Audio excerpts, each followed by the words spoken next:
Thank you. It's such a pleasure to be here this afternoon. I really need to thank Michael Yu and all the incredible team at New Oriental. It's been a total pleasure to be their guests.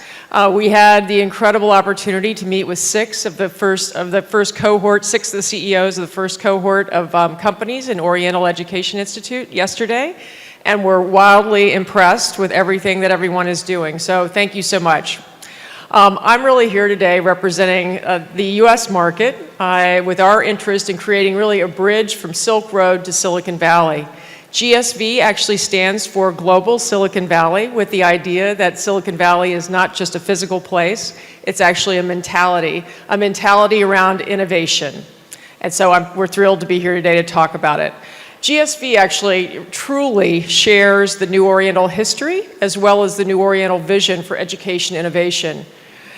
As you all probably know, Michael Yu founded New Oriental in 1993, the 25th year anniversary this year. Around the same time, my partner, Michael Moe, sitting in the front row, began to write a series of white papers putting out the thesis that education was a critical investment sector. It really had not existed as such in the United States before that. New Oriental, as Michael said earlier, is now in its 12th year of public listing. Their tagline, amongst many, not even tagline, their commitment is education for a lifetime. Their vision is to inspire Chinese students of all ages to improve their horizons through a lifelong commitment to education and learning. And GSV shares that vision as well. We have a phrase we call pre-K to gray learning. That means that people should be learning throughout their lives without cease.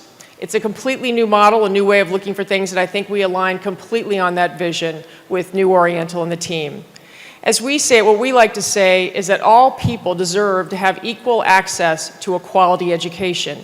And if they can get that, all people will have an equal opportunity to participate in the future, which we think is critically important. And again, I think we share that view.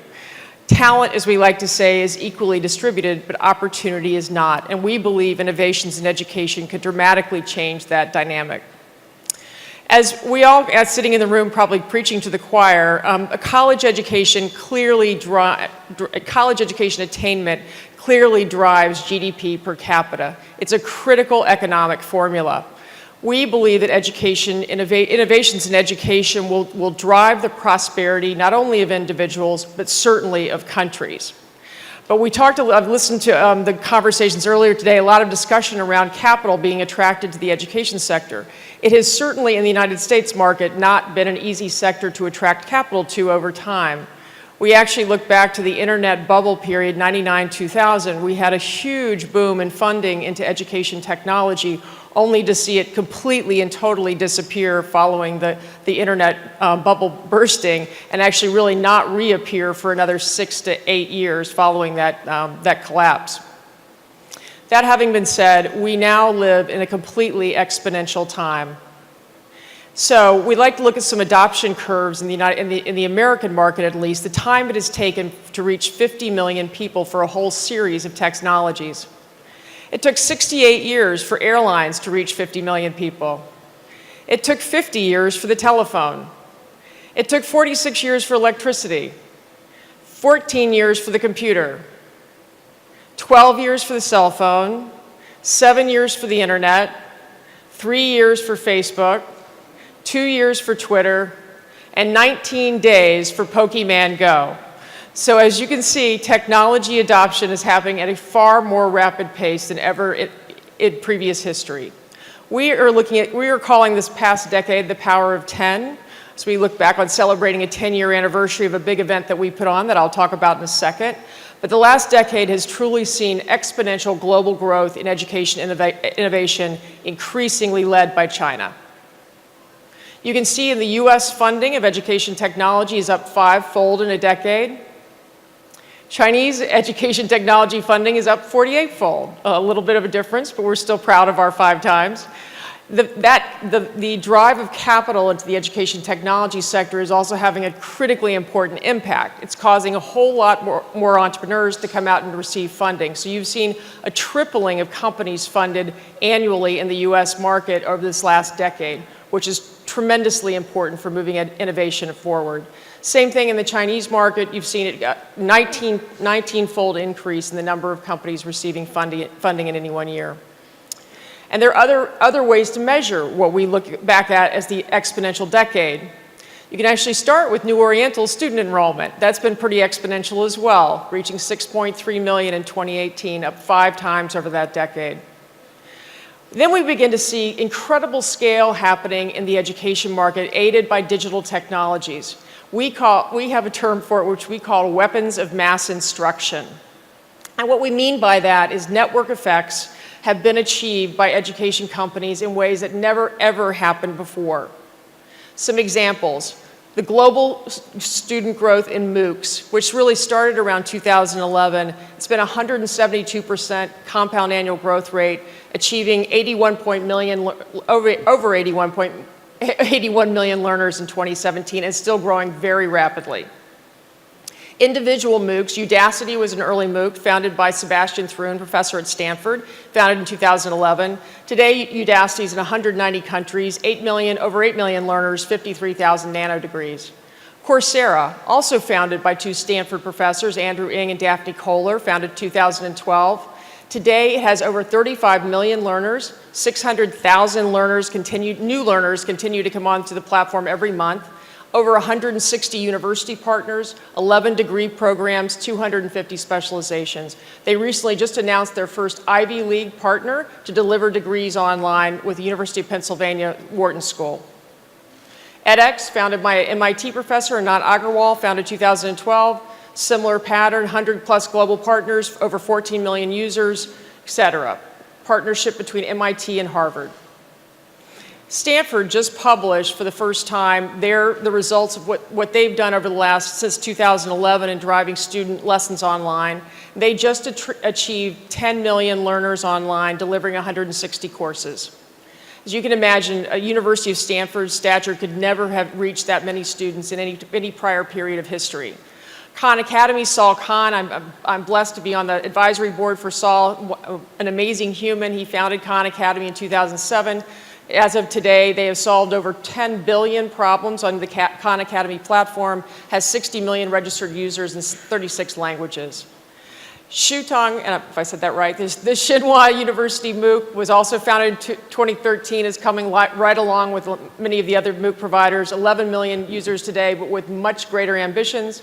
They announced a big partnership with Microsoft recently, and on the wall of their offices when we were here in January, you can see that their goal for 2021 is 100 million registered users, RMB 1 billion in profit, RMB 10 billion in yearly revenues. So truly weapons of mass instruction are being developed with real pace today in today's market. VIP Kit, I'm sure you're all familiar, Cindy Me, founded 2013, over 40,000 teachers primarily in the North American market, 300,000 students, 32 countries, incredible reach. Li Liushu, again, founded 2012, graduate of my alumni organization, Princeton University. Today they have over 7 million learners, 175 countries. Interesting also over the last decade, the exponential decade, it's interesting, people are fairly obsessed with the largest companies in the world, the largest public companies in the world. If you look back at 2008, it's pretty interesting to see that ExxonMobil was the largest public company in the world, followed by PetroChina. A decade later, in this exponential decade that I've referenced, things have changed pretty dramatically. I'm sure everyone's read about Apple eclipsing the $1 trillion mark very recently, and obviously the top 10 now is populated by technology companies, including, of course, Alibaba and Tencent. I would say the education market is a little bit of a different story. If you look back in 2008, there was really only one Chinese company, and that was New Oriental, and it was dominated by the presence of American businesses. That dynamic has changed quite dramatically. As you'll see in 2018, the 2 largest education organizations in the world are TAL and New Oriental, with the 3rd in the top 10, and if you actually look at the next group of companies, 5 of the 8 next biggest companies in the education market globally are Chinese. So very clearly, the Chinese market is leading, with New Oriental at the lead of the pack, leading in the development of the education markets globally in ways that have very profoundly changed. We see, why is all this happening? Why is this growth happening? We've talked about it a lot today. Certainly just the sheer demand and numbers in the China market are having a great contribution. Certainly the digitization of education is important. But we see many global megatrends, many of which we agreed that you guys have referenced here today. The first is the retirement of the old system, where you were born, you played between 0 and 5, you learned from 5 to 25, you had a job from 25 to 65, and then you retired. The new system really involves, you get a little bit of play still, you go to school, but you're going to have a job, and that job is going to change consistently throughout your lifetime. So it is a pattern of continuous learning throughout your life, the pre-K to grade that I referenced earlier, or another phrase that we use is Kaizen EDU. Education is going to need to be at your fingertips through your entire life. You can never settle for what you know.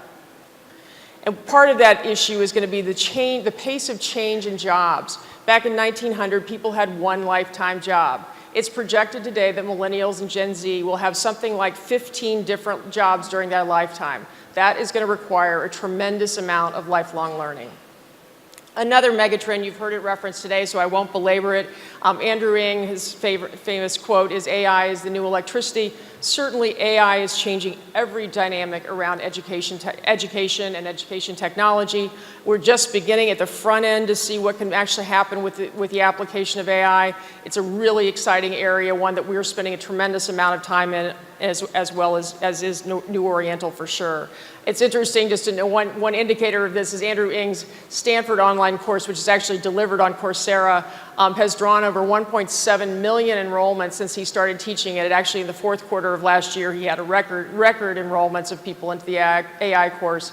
And so he continues to see incredible interest in that area, and which I expect will accelerate.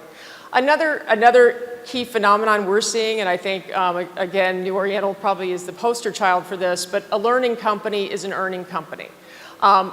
Randall Stevenson, who's the CEO and chairman of AT&T, said, there's a need to retool yourself, and you should not expect to stop.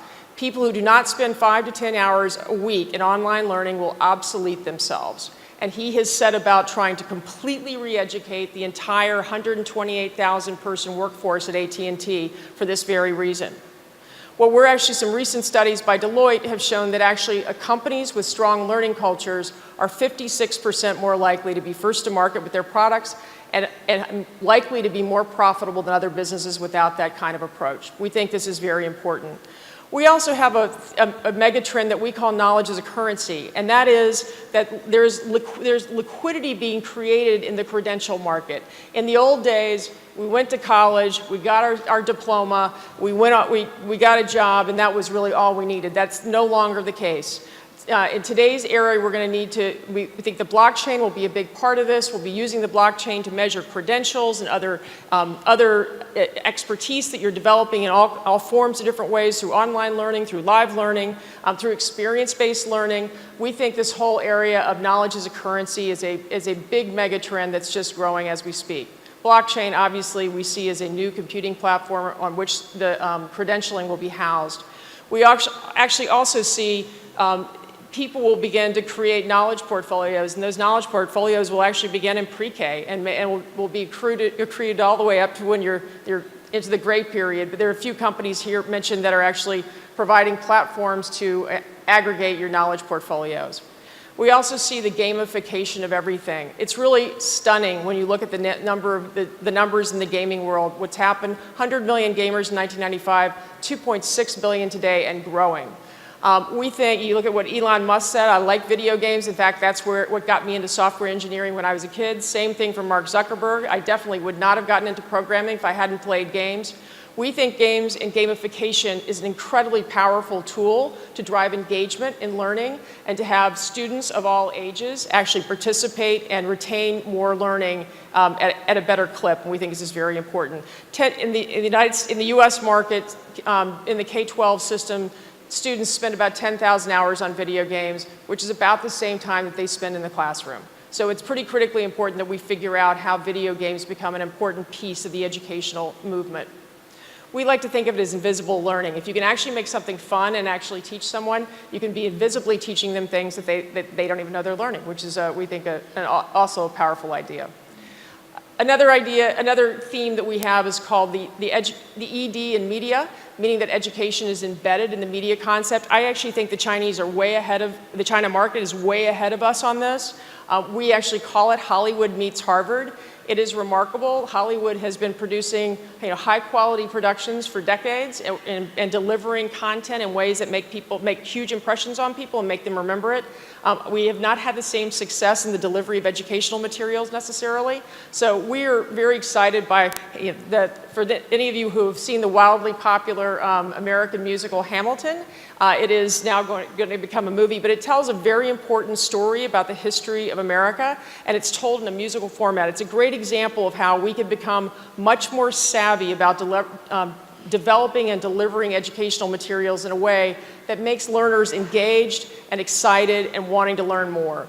There's a company called Masterclass that we're an investor in, which is actually leveraging very high brand experts in areas like cooking, athletics, and conservation and science to actually teach courses. It's been a very successful business, teaching a whole host of topics in a very high quality production, Hollywood type format.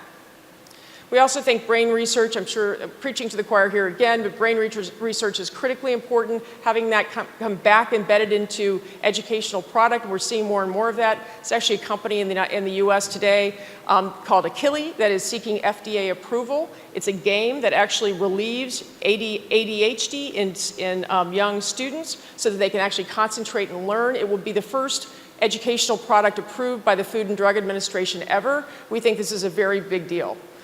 Same thing, a company called Scientific Learning has recently merged with a Chinese learning center company called Brain Maps. It's a neuroscience-based company that actually speeds brain processing, and technology that was developed at Rutgers and UCSF in San Francisco. Early childhood education, again, I believe the China market is way ahead of the US. Typically, 85% of brain development takes place before 5, but the expenditure on education dollars, 95% is actually spent after 5. It's a complete discontinuity. I think that, as I said, I think the attention that is happening in China around the early childhood education is tremendously admirable and something the rest of the world needs to learn from. Obviously, seeing some great companies like Baby Tree, ABC Mouse is a US company that has some great partnerships in the China market, and many, many, many others who are focused on the early childhood. So to kind of come towards the end here, we do see a global collaboration with the Oriental Education Institute and New Oriental as a huge opportunity for us to drive an education moonshot. We think a moonshot, well, we've made an enormous amount of progress over the last decade. We actually think the next decade will be even at a higher exponential rate.